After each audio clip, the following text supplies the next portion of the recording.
El Clasico জয় উদযাপনের রেশ কাটতে না কাটতেই রিয়াল মাদ্রিদ শিবিরে নেমে এলো এক ভয়ঙ্কর দুঃসংবাদ। বার্সেলোনাকে হারিয়ে হাস্যোজ্জ্বল ড্রেসিং রুম মুহূর্তেই নিস্তব্ধ। অধিনায়ক দানি কারভালারের চোটে বছরের বাকি সময়টা হয়তো মাঠের বাইরেই কাটাতে হবে তাকে। শিরোপাহীন গত মৌসুমের পর নতুন উদ্যমে মাঠে নেমেছে রিয়াল মাদ্রিদ। নতুন কোচ জাবি আলোনসোর অধীনে দলে এসেছে বেশ কিছু পরিবর্তন, বেড়েছে তরুণ মুখীর সংখ্যাও।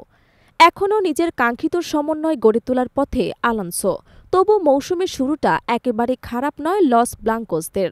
প্রথম এল ক্লাসিকোতেই তারা ২-১ গোলে হারিয়েছে প্রতিপক্ষ বার্সেলোনাকে, কিন্তু ওই ম্যাচের পরই দুঃসংবাদ জানায় ক্লাবটি।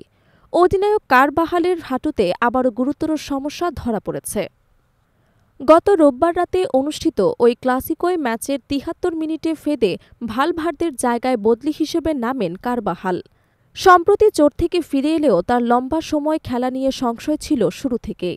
সোমবার ক্লাবের মেডিকেল টিমের পরীক্ষার পর জানা যায়, ডান হাঁটুতে লুজ বডি বা হাড়ের আলগা অংশ পাওয়া গেছে, যা তার জয়েন্টের ব্যথা এবং অস্বস্তি তৈরি করছে। ফলে তাকে অ্যাথোরস্কোপির সার্জারির মুখোমুখি হতে হয়। এক বিবৃতিতে রিয়াল মাদ্রিদ জানিয়েছে, অধিনায়ক দানি কারবাহালের ডান হাঁটুতে সমস্যা ধরা পড়েছে, যা সমাধানে সার্জারির প্রয়োজন। ক্লাবটির ঘনিষ্ঠ সূত্রের বরাতে বার্তা সংস্থা রয়টার্স জানিয়েছে, পুনরায় অপারেশনের পর অন্তত ১০ সপ্তাহ মাঠের বাইরে থাকতে হতে পারে এই স্প্যানিশ ডিফেন্ডারকে। অর্থাৎ চলতি বছরের বাকি সময় তাকে মাঠে দেখা নাও যেতে পারে। এল ক্লাসিকোতে শেষ ১৯ মিনিট খেলেছিলেন কারবাহাল। ম্যাচটিতে ২-১ ব্যবধানে জিতে লা লিগার পয়েন্ট টেবিলের শীর্ষস্থান আরও মজবুত করেছে রিয়াল। ১০ ম্যাচে তাদের পয়েন্ট ২৭। সমান ম্যাচে বার্সেলোনার রয়েছে ৫ পয়েন্ট পিছিয়ে। চোট কারবাহালের জন্য যেন নিত্যসঙ্গী হয়ে দাঁড়িয়েছে।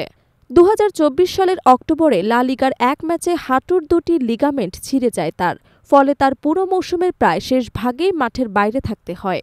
চলতি বছরের জুলাইয়ে ক্লাব বিশ্বকাপের সেমিফাইনাল দিয়ে ফেরেন তিনি, কিন্তু এরপর থেকে মাংসপেশির অস্বস্তিতে ভুগছিলেন তিনি। নতুন মৌসুমে যখন রিয়াল মাদ্রিদ ঘুরে দাঁড়ানোর পথে, তখন অভিজ্ঞ অধিনায়কের এই চোট আলোনসোর জন্য বড় ধাক্কা। তার অনুপস্থিতিতে রেড ব্যাক পজিশনে বিকল্প খোঁজার চ্যালেঞ্জ এখন মাদ্রিদ কোচিং স্টাফদের সামনে।